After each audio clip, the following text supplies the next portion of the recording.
Quisiera por favor que en esta tarde vayan conmigo al segundo libro de Samuel. Segundo libro de Samuel, capítulo 12. Vamos a leer los versículos 15 al 24. El segundo libro de Samuel, capítulo 12, vamos a leer los versículos 15 al 24.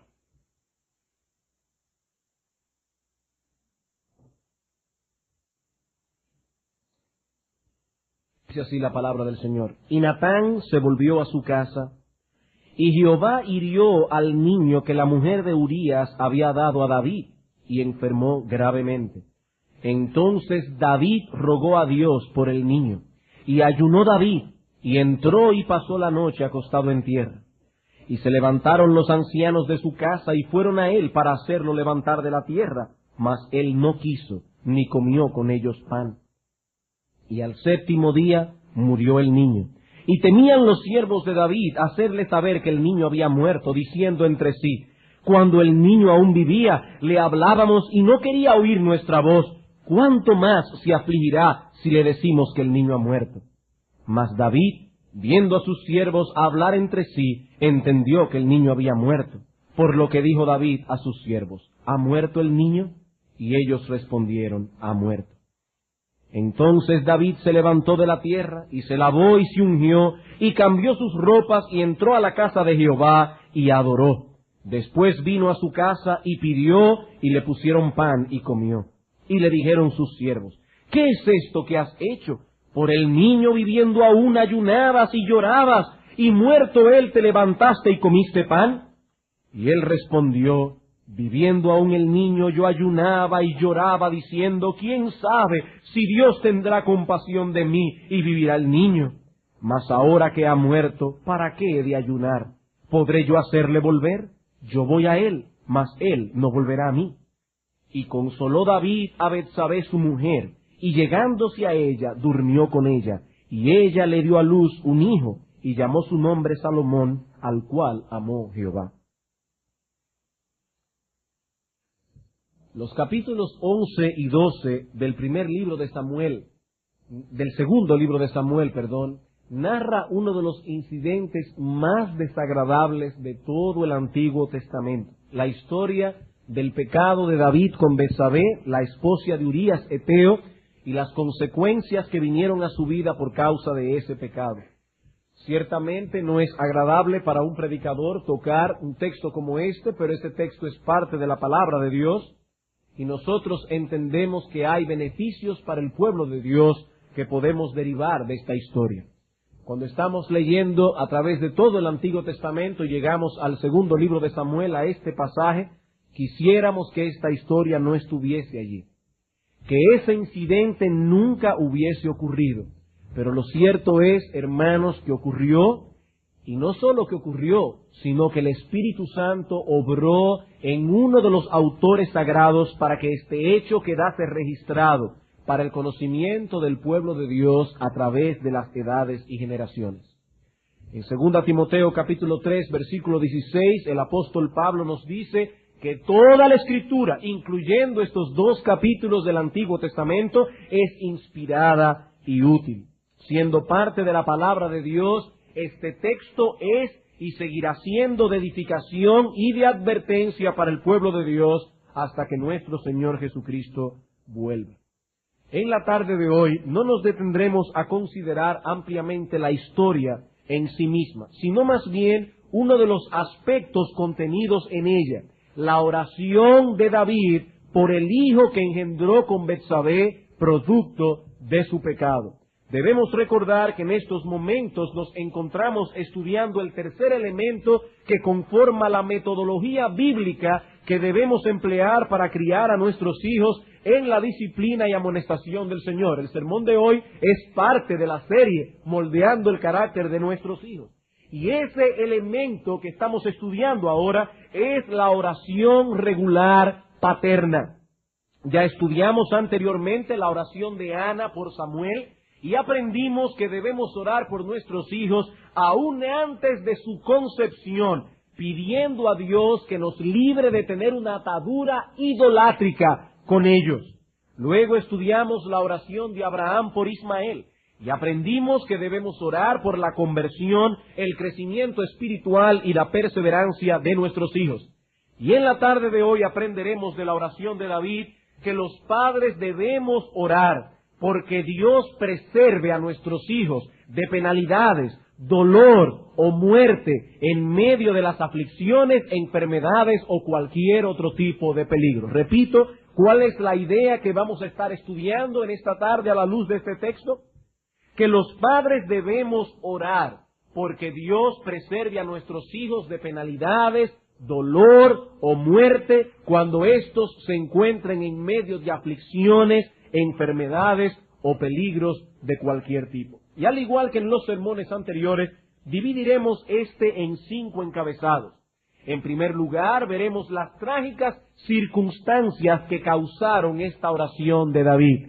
Las trágicas circunstancias que enmarcan esta oración del rey David. En segundo lugar, veremos la urgencia con que David ofreció esta oración a Dios. En tercer lugar, veremos la respuesta negativa de Dios. En cuarto lugar, llegaremos al corazón de este estudio, la sorprendente reacción de David a la negativa divina, y finalmente veremos algunas aplicaciones prácticas que podemos derivar de esta oración.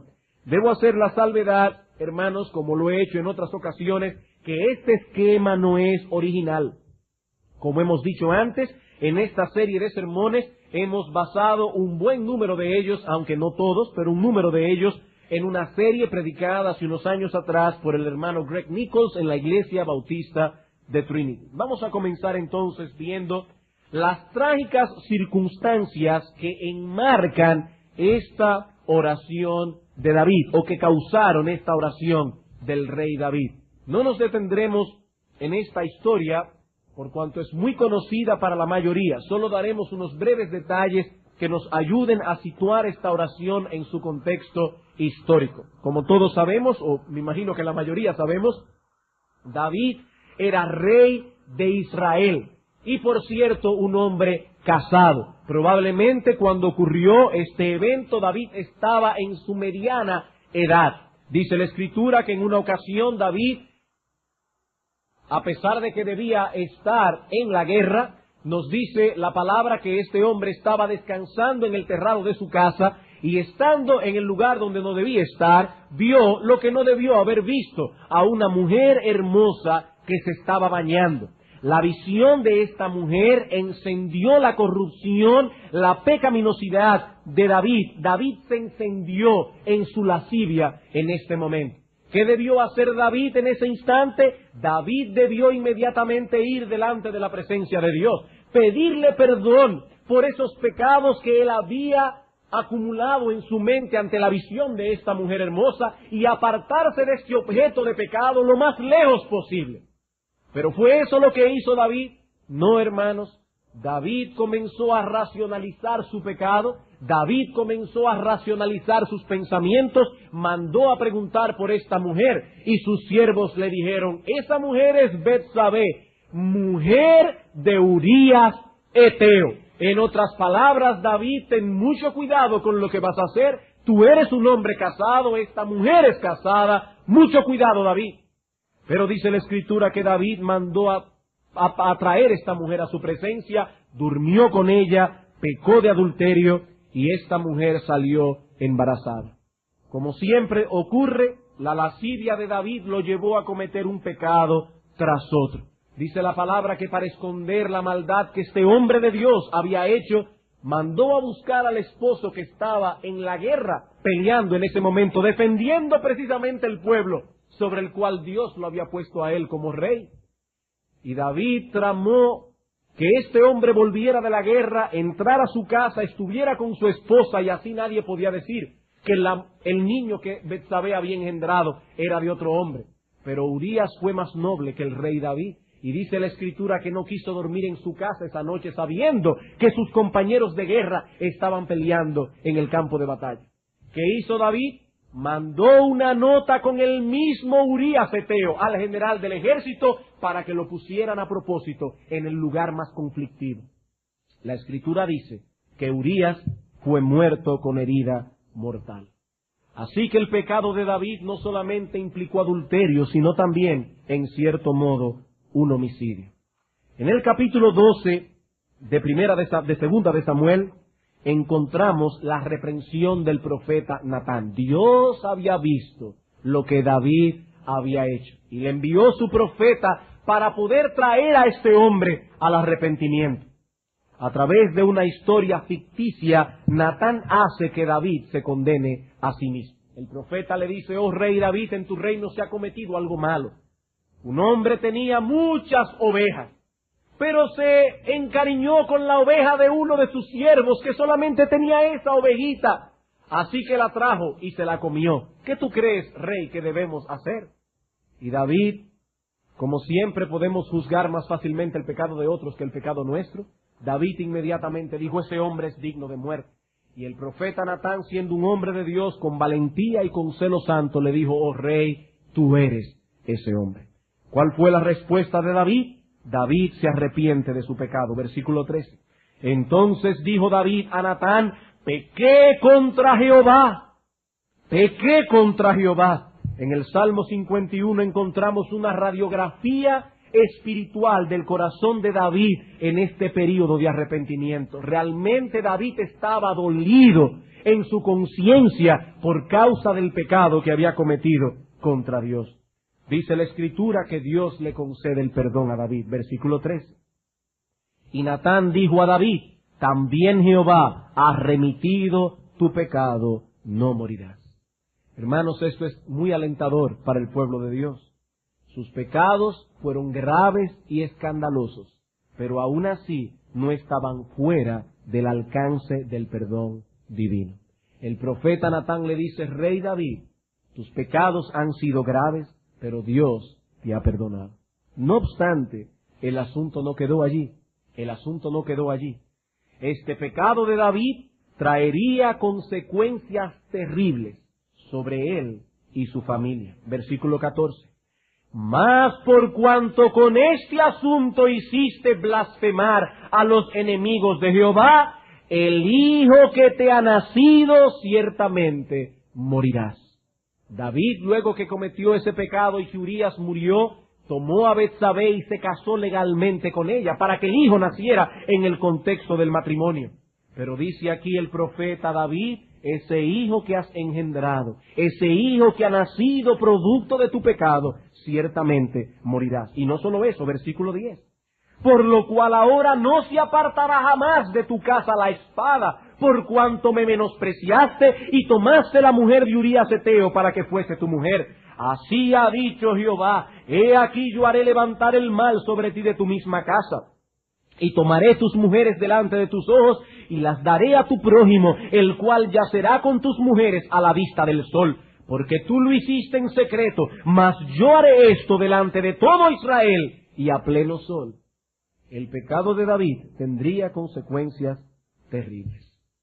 Hermanos, muchos toman este texto, esta historia, como una excusa para justificar sus pecados. Pero visto desde una perspectiva correcta, este pasaje más bien fue puesto allí como una advertencia, Un verdadero hijo de Dios que lea la historia del pecado de David, en vez de sentirse justificado en sus pecados y de ser alentado a pecar, más bien tiembla cuando lee esta historia. Esto debe llevarnos, hermanos, a temblar. Dios perdona el pecado cuando vamos a Él en arrepentimiento, pero hay pecados que tienen consecuencias terribles. Satanás nos seduce trayéndonos al pensamiento el hecho de que Dios nos perdonará. No importa que peques, Dios es bueno y perdonador. Él es grande en misericordia para con todos los que te invocan. Comete el pecado, creyente, y luego ve a Dios en arrepentimiento. Él te perdonará. Pero no nos dice que todo pecado tiene consecuencias, no tan terribles como las que tuvo el pecado de David. Pero todo pecado tiene consecuencias de un modo u otro.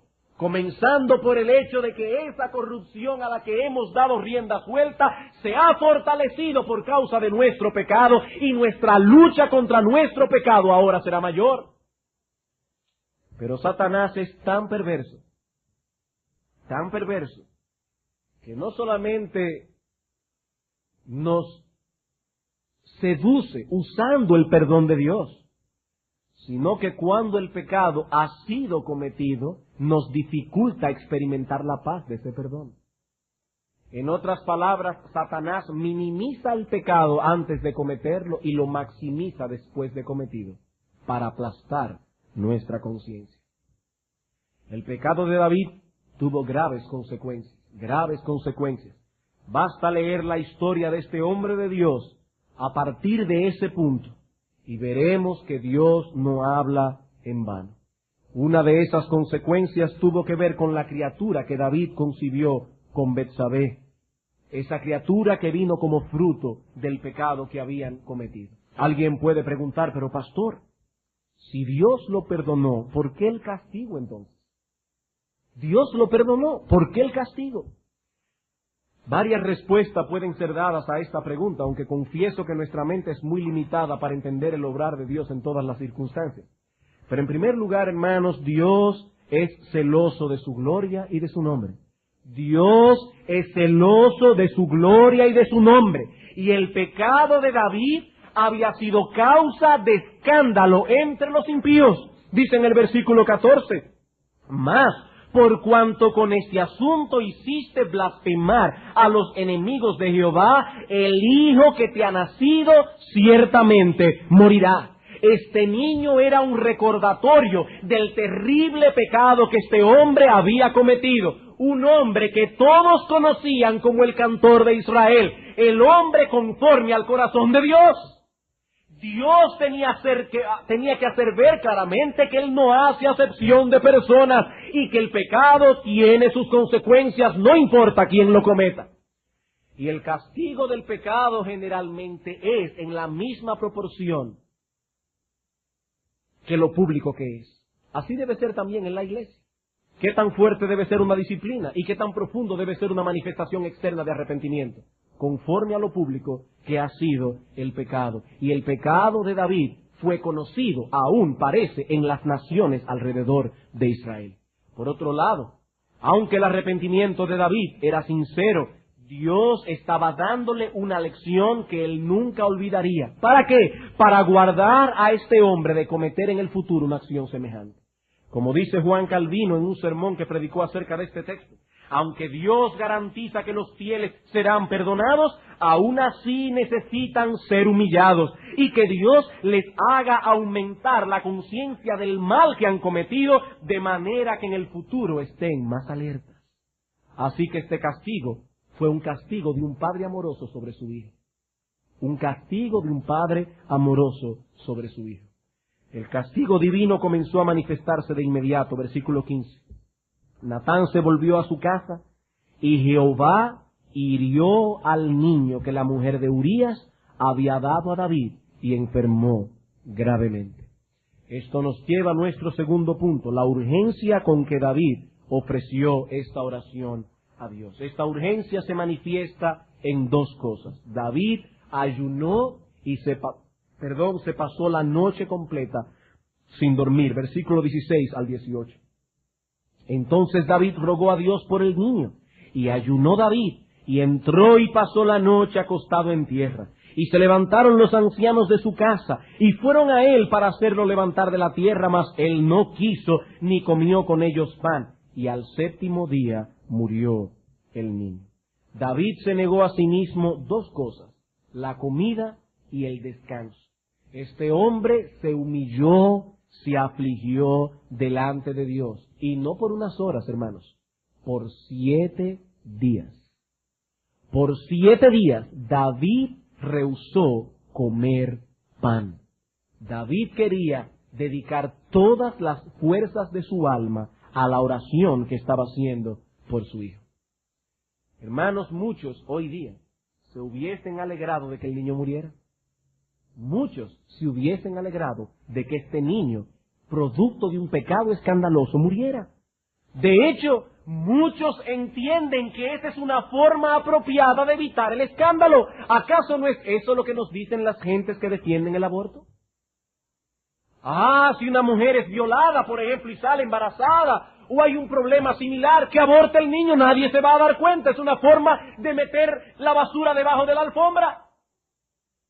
Pero David estaba más interesado en la vida de su hijo que en su propia reputación.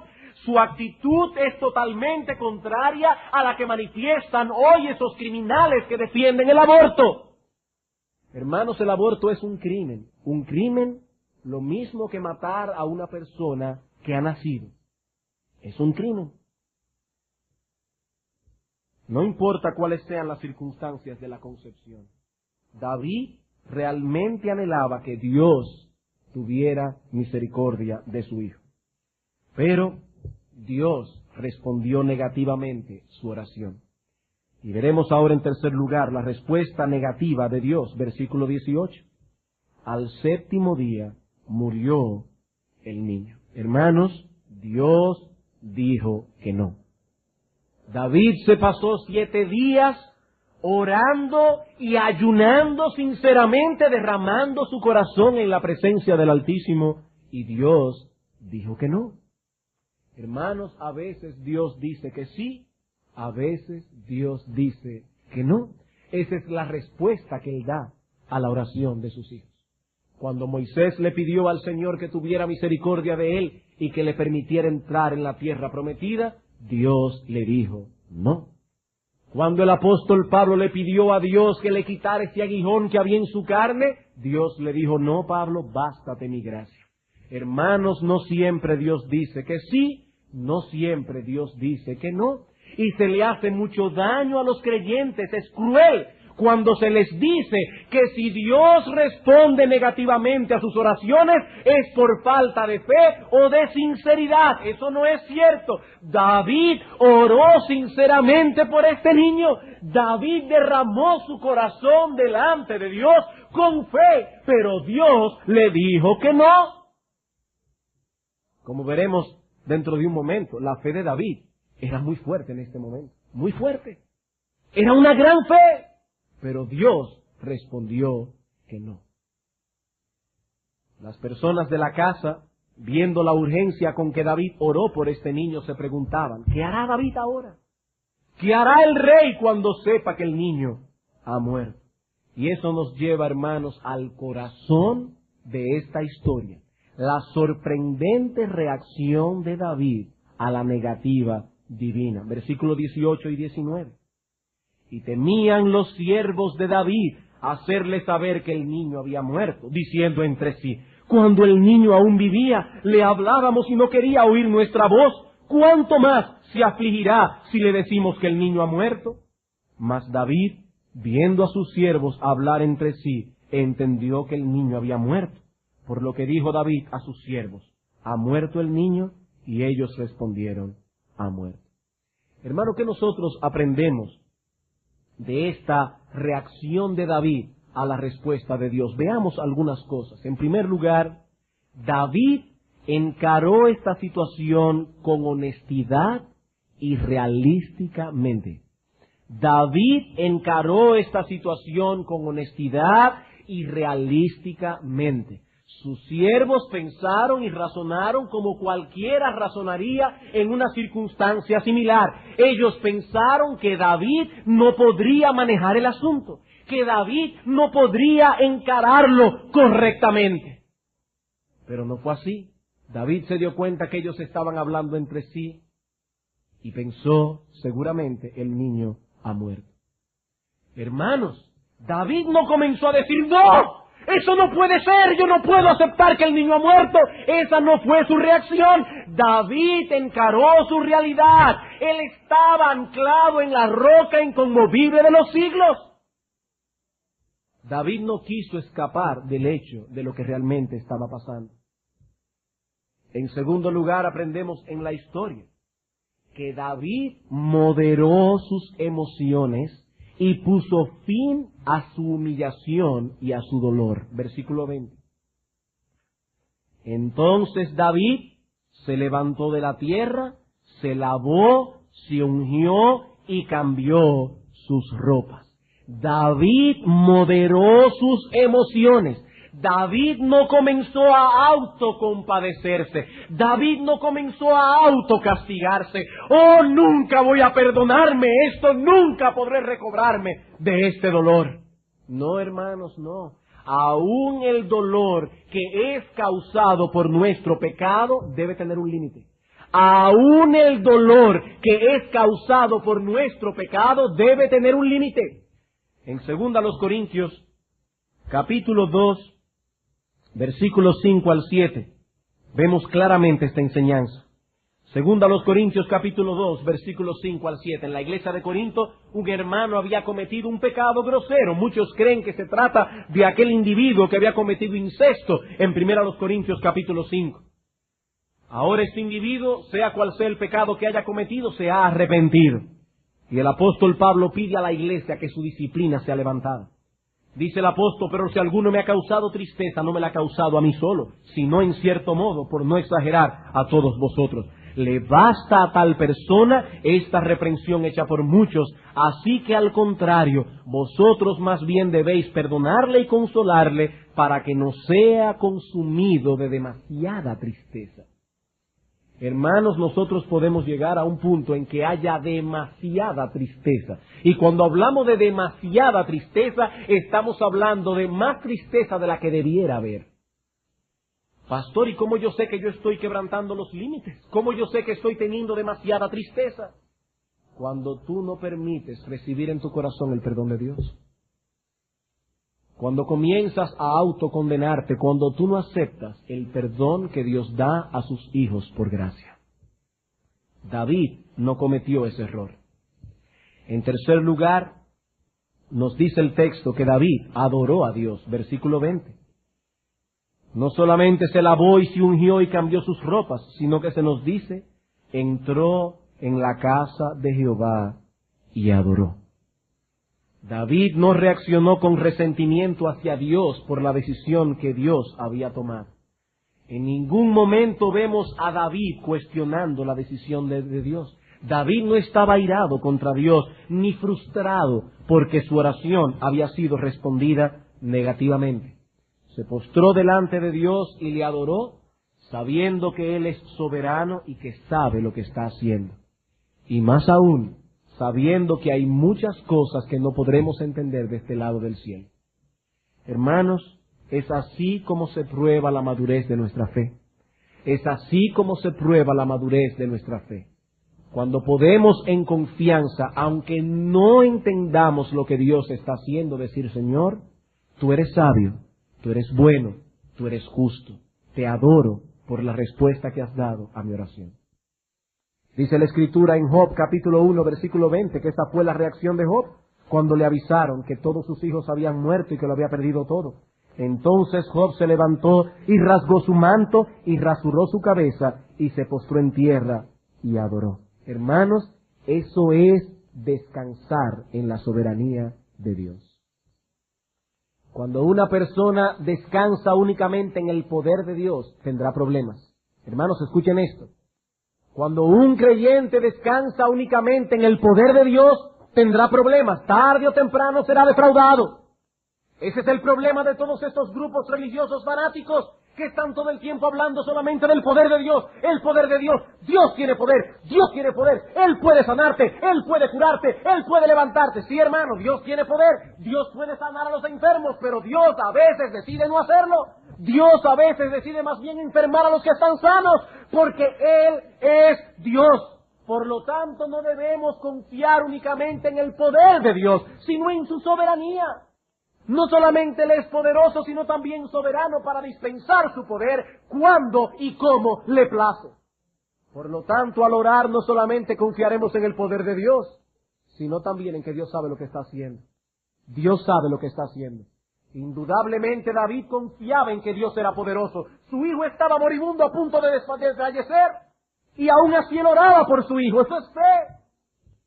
Pero cuando su hijo murió, este hombre descansó en el hecho de que Dios sabía lo que estaba haciendo. En cuarto lugar, vemos en la historia que David reasumió su vida normal. David reasumió su vida normal. Dice en el texto, en el versículo 20, otra vez al final: después vino a su casa y pidió y le pusieron pan y comió. En otras palabras, David no asumió un patrón escapista de comportamiento. David no se fue por ahí a emborracharse para poder olvidar sus penas, que era lo que hacía mucha gente en ese tiempo, como lo hace también en el día de hoy. Si David hubiese vivido en la época de hoy, también hubiéramos dicho que no tomó tranquilizantes. Hermanos, tenemos que tener mucho cuidado, porque aún vemos en los creyentes un patrón escapista de comportamiento en ocasiones. Quieren escapar de su realidad. No estamos diciendo con esto que en todas y cada una de las circunstancias en que un creyente toma tranquilizantes está pecando contra Dios. Pero para un creyente tomar una cosa de esas, tiene que estar muy seguro y su conciencia muy tranquila de que ciertamente lo está haciendo correctamente. Nosotros no podemos estar escapando de nuestra realidad. No podemos estar dependiendo de esas cosas. Eso hacen los impíos y los paganos. Nosotros confiamos en la roca inconmovible de los siglos. Tampoco asumió un patrón fanático de comportamiento, orando porque Dios resucitara a su hijo. No. David aceptó que el asunto estaba concluido y que ya no se podía hacer nada más. Una nota aquí de balance. No estoy diciendo que David se comportó con ligereza. No estoy diciendo que David dijo, bueno, el niño se murió, ya, ¿qué voy a hacer? No. Estoy diciendo que se comportó con normalidad. David reasumió su comportamiento normal de vida. Y no solo en el hecho o en el sentido de comer o beber, sino que aún reasumió su vida marital con Betsabé. No olvidemos que ahora Betsabé era su esposa legal. Versículo 24. Y consoló David a Betsabé, su mujer, y llegándose a ella, durmió con ella. Y ella le dio a luz un hijo y llamó su nombre Salomón, al cual amó Jehová. Hermanos, el comportamiento de David en este lugar, en este momento, es sumamente aleccionador. David no se centró únicamente en su dolor, sino que también estaba atento al dolor de su esposa. David no asumió ese patrón de vida egoísta que pretende olvidar todo aquello que pueda recordarle su dolor a una costa de que otros sufran por su egoísmo. Como por ejemplo, David pudo haber despedido a Betsabé y decirle, oh mujer, tú has sido la causa de mi pecado, tú has sido la causa de mi caída, no quiero verte nunca más. Pero esa no fue la manera en que David reaccionó. David no la despidió, era su esposa, era su mujer legalmente ahora. Más bien lo que hizo fue consolarla. Tampoco David dijo, prometo nunca más volver a tener intimidad con mi esposa para expiar mi culpa. No, hermanos, Dios lo había perdonado y no había razón alguna para que David estableciera ahora un sistema de penitencias para agradar a Dios. David reasumió una vida normal. David estaba descansando en la gracia y el perdón de Dios. Si Dios lo había perdonado, ¿por qué él no podía perdonarse a sí mismo? Las personas de la casa reaccionaron. Versículo 21. Y le dijeron sus siervos, ¿qué es esto que has hecho? Por el niño viviendo aún, ayunabas y llorabas. Y muerto él, te levantaste y comiste pan. ¿Cómo es eso, David? En cierto modo, esto ilustra algo de lo que veíamos esta mañana. Cuando reaccionamos bíblicamente en medio de situaciones críticas, eso nos brinda una excelente oportunidad para dar una razón de la esperanza que hay en nosotros. Cuando un cristiano actúa como un cristiano en medio de la crisis, eso provoca preguntas. Y cuando nos pregunten, estemos siempre preparados para presentar defensa con mansedumbre y reverencia ante todo el que demande razón de la esperanza que hay en nosotros. David responde a estas personas de dos maneras. En primer lugar les dice, mientras el niño vivía, yo tenía una esperanza, versículo 22. Y él respondió, viviendo aún el niño, yo ayunaba y lloraba diciendo, ¿quién sabe si Dios tendrá compasión de mí y vivirá el niño? En otras palabras, el niño todavía vive. Tal vez Dios tenga misericordia de mí y tenga misericordia de él. aun a pesar de que Dios le había dicho explícitamente que el niño moriría. Hermanos, muchas veces Dios nos pone las cosas difíciles, no para que dejemos de orar, sino para que oremos con más fervor. Ustedes recuerdan aquel momento cuando el profeta Jonás llegó delante de Nínive, aquella gran ciudad. ¿Cuál fue su mensaje evangelístico? De aquí a 40 días, Nínive será destruida. ¿Hay alguna nota de compasión en el mensaje? No. ¿Hay alguna posibilidad de que Dios cambie eso? No. Jonás no dio oportunidad. Él simplemente dijo, de aquí a 40 días, Nínive será destruida. ¿Cuál fue la reacción de los hombres de Nínive? Bueno, si ya Dios ha decretado que nos va a destruir en 40 días, ya no vale la pena hacer nada. Eso no fue lo que hicieron, hermanos. Dice la Escritura que el rey de Nínive mandó a todo el mundo a ayunar, hasta las vacas. Todo el mundo tenía que ayunar en arrepentimiento para mostrarle a Dios que estaban dolidos por su pecado. ¿Cuál fue la respuesta de Dios? Dios retiró su mano y les concedió el perdón.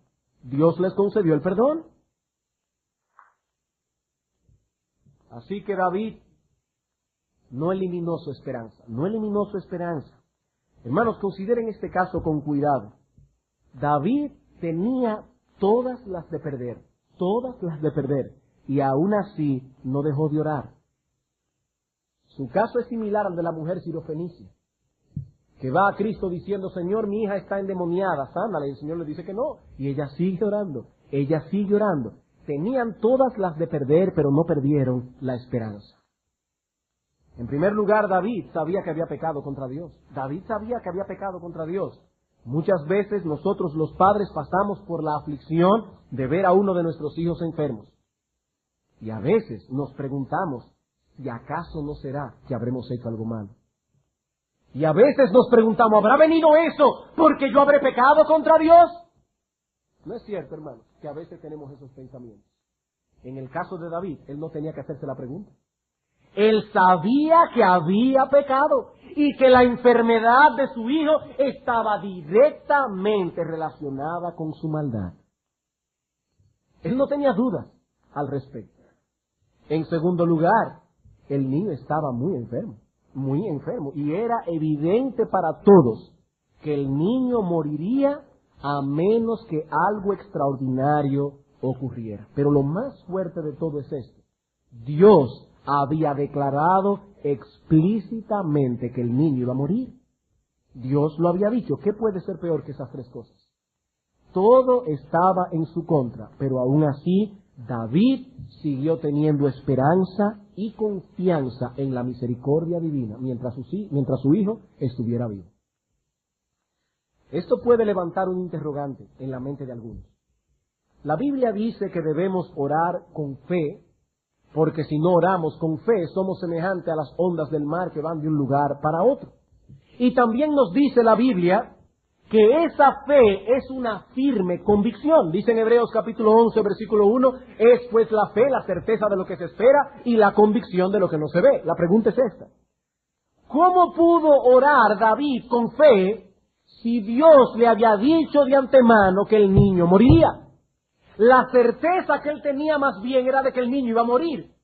¿Cómo puede entonces él ir con fe a Dios pidiéndole lo contrario?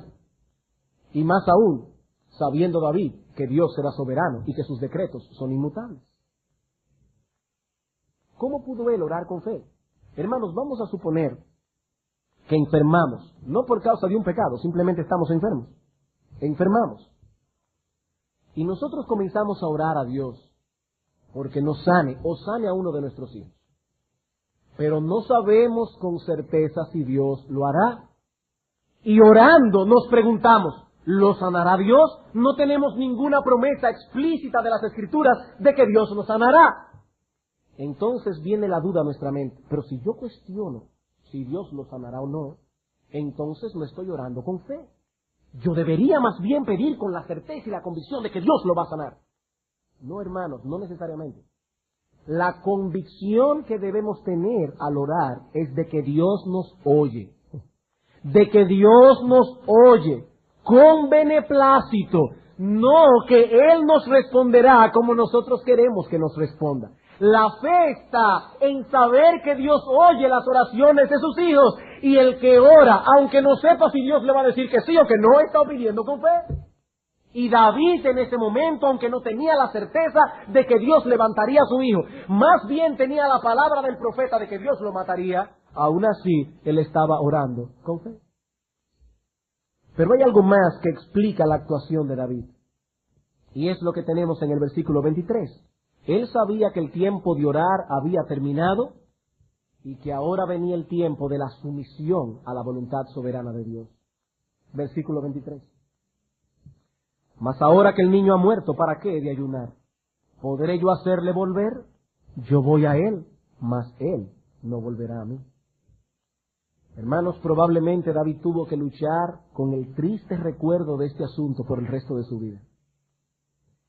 Pero este hombre tenía una visión balanceada de las cosas que le permitiría lidiar con ese sentimiento de culpa adecuadamente cada vez que se presentara.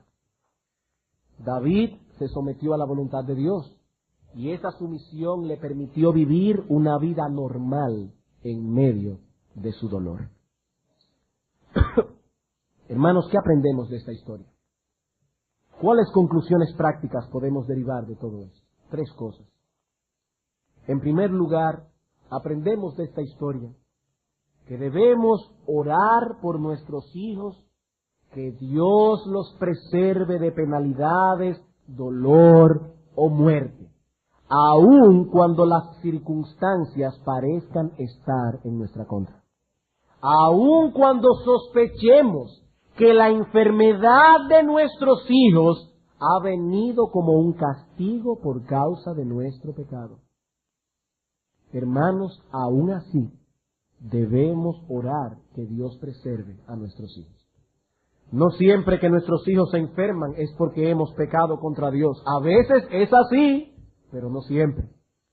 En Juan capítulo 9, los discípulos y el Señor se encontraron con un ciego de nacimiento, y los apóstoles le preguntaron: Señor, ¿quién pecó, este o sus padres, para que naciera ciego? ¿A quién le echamos el muerto? Y el Señor respondió: no pecó ni este ni sus padres. No que eran impecables, lo que está diciendo es: la ceguera de este hombre no es producto del pecado de nadie. Nació ciego para la gloria de Dios, para la gloria de Dios. Pero aún fuese por causa de algún pecado conocido que hayamos cometido contra Dios, aún así debemos orar por ellos mientras haya esperanza. Debemos descansar en la misericordia de Dios y no dejar de orar fervientemente por ellos hasta que venga una respuesta obvia a nuestra petición. En el caso de David, obviamente Dios respondió que no. Y nosotros debemos orar y orar y orar, y mientras más profundo es el mal, más profunda debe ser nuestra oración, hasta que Dios nos dé una respuesta obvia, o sí o no. Dice Juan Calvino: la oración siempre trae frutos, siempre, pero nosotros no sabemos exactamente cuál. Pero hermanos, la oración siempre trae frutos. En segundo lugar, aprendemos que cuando oremos por nuestros hijos, debemos hacerlo con la misma disposición que David manifestó en este pasaje. Mientras su hijo vivía, se dedicó a orar por él con todas las fuerzas de su corazón. Pero una vez el niño murió, descansó por completo en la bondad y sabiduría de un Dios soberano. Y si queremos tener una vida cristiana balanceada, debemos tener en perspectiva la soberanía de Dios y la responsabilidad humana. Ambas cosas. Hermanos, cuando estas cosas no están en perspectiva, podemos caer en el fatalismo por un lado o en un activismo ansioso por el otro. Si descansamos completamente en la soberanía de Dios, pero olvidamos que nosotros somos responsables, vamos a caer en una situación en la que no haremos nada. Bueno, ¿para qué orar? ¿Para qué esforzarme? Si ya Dios va a hacer lo que va a hacer. Sus decretos son inmutables y mi oración no va a cambiar nada. Hermanos, eso es fatalismo. Y los cristianos no debemos ser fatalistas. Dios ha decretado todo cuanto pasará, pero ha decretado que eso ocurra a través de medios. Si queremos el fin, debemos usar los medios. Y uno de los medios que Dios ha decretado usar es la oración de su pueblo.